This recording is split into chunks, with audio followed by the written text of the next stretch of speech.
La fable est une forme de récit court comportant une morale qui peut être implicite ou explicite et placée n'importe où dans la fable. La Champbaudy ou, plus récemment, Anouilh en sont des auteurs connus.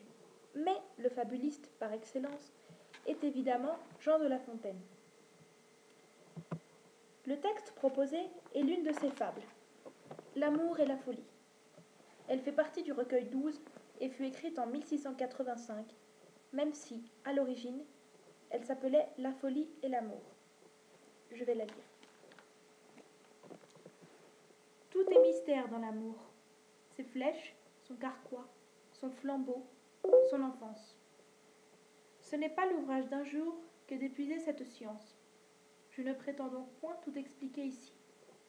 Mon but est seulement de dire, à ma manière, comment l'aveugle que voici, c'est un Dieu. Comment, dis-je, il perdit la lumière. Quelle suite eut ce mal qui peut être un bien? J'en fais juge un amant et ne décide rien. La folie et l'amour jouaient un jour ensemble. Celui-ci n'était pas encore privé des yeux. Une dispute vint. L'amour veut qu'on assemble là-dessus le conseil des dieux. L'autre n'eut pas la patience. Elle lui donne un coup si furieux qu'il en perd la clarté des cieux. Vénus en demande vengeance. Femme et mère, il suffit pour juger de ses cris. Les dieux en furent étourdis, et Jupiter, et Némésis, et les juges d'enfer, ainsi toute la bande. Elle représenta l'énormité du cas. Son fils, sans un bâton, ne pouvait faire un pas. Nulle peine n'était pour ce crime assez grande. Le dommage devait être aussi réparé. Quand on eut bien considéré l'intérêt du public, celui de la partie, le résultat enfin de la suprême cour fut de condamner la folie à servir de guide à l'amour. La question posée est en quoi ce texte est moraliste, c'est-à-dire pourquoi amène-t-il à une réflexion? Il faudra montrer que la fable apporte une explication sur un thème déjà bien vu, un topos, l'amour et folie.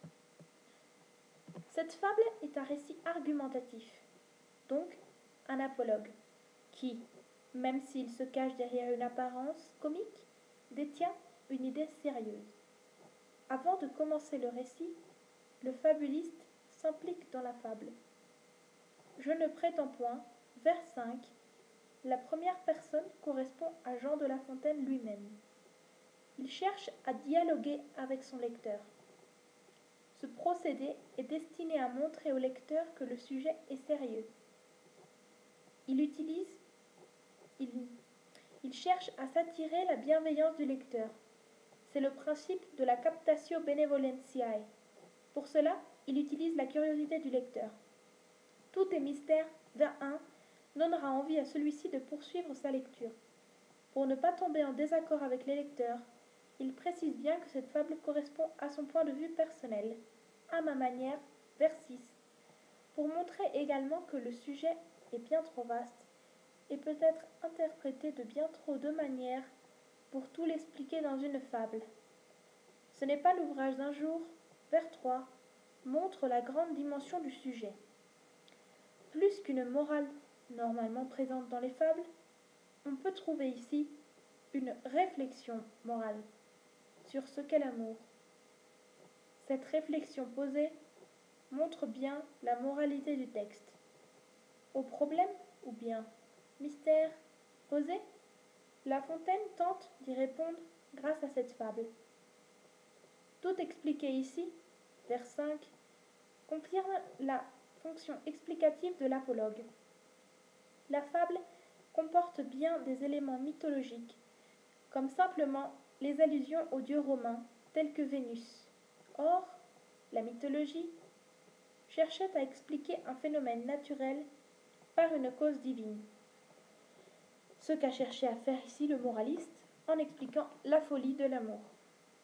Le dénouement du récit répond à ce problème posé, c'est-à-dire que l'amour ayant été aveuglé par la folie, celle-ci a été contrainte de le guider. La dimension explicative de la fable sert ici à éclairer un sujet presque cliché de la littérature, l'amour et folie. Dans cette fable, La Fontaine a fait un choix particulier, celui de l'allégorie, c'est-à-dire qu'il représente des idées abstraites telles que l'amour et la folie, des sentiments, par des images, ou, dans ce cas, par des personnages. Le choix de l'allégorie est souvent vu dans le courant humaniste, comme par exemple dans Les discours des misères de ce temps de Ronsard. Or, le courant classique, qui est celui de La Fontaine, cherche à rendre hommage à la culture humaniste. La représentation de ces deux émotions est comique, car le verbe jouer, vers 12, donne l'impression d'avoir en face de nous des enfants. Cette bonne relation est néanmoins vite dégradée. Une dispute vint, vers 14, met fin à cette bonne entente. Le fait que l'apologue parle d'un procès montre très clairement la dimension de réflexion morale, à laquelle le fabuliste participe, et donc l'aspect totalement sérieux du sujet. En tant qu'autre personnage, La Fontaine a choisi d'introduire des dieux. Or, les dieux résolvant des conflits entre passions illustrent bien le fait que l'auteur se pose des questions sur la nature humaine. La justice divine est celle qui résoudra le problème, puisque, en effet, la solution est trouvée par le Conseil des dieux, ou encore la Suprême Cour, vers 30, montre bien que c'est un conflit surpassant l'humanité. Le registre tragique est présent dans une fable pourtant plutôt comique.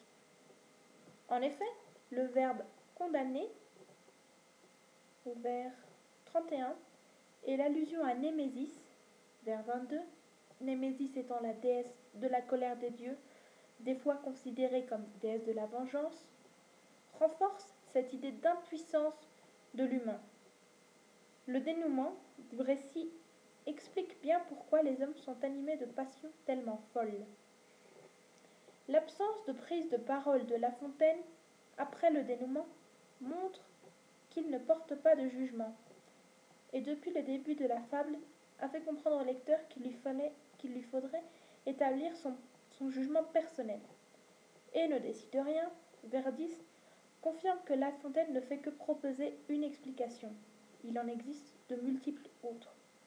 Cela montre que l'auteur moraliste, tel que La Fontaine, a pour but d'informer et d'expliquer à son lecteur, mais il ne cherche pas à l'influencer. C'est une objectivité. La dimension explicative de la fable et son thème sont les deux éléments contribuant à faire de cette fable une fable moraliste. Une fable explicative qui cherche à expliquer et critiquer les mœurs. Et son thème, un topos littéraire. Le terme de topos désignant un thème récurrent dans la littérature, comme celui-ci, de l'amour fou. De nombreux auteurs ont repris le thème. Et comme l'a dit La Rochefoucauld, un homme peut être amoureux comme un fou, mais non pas comme un sot.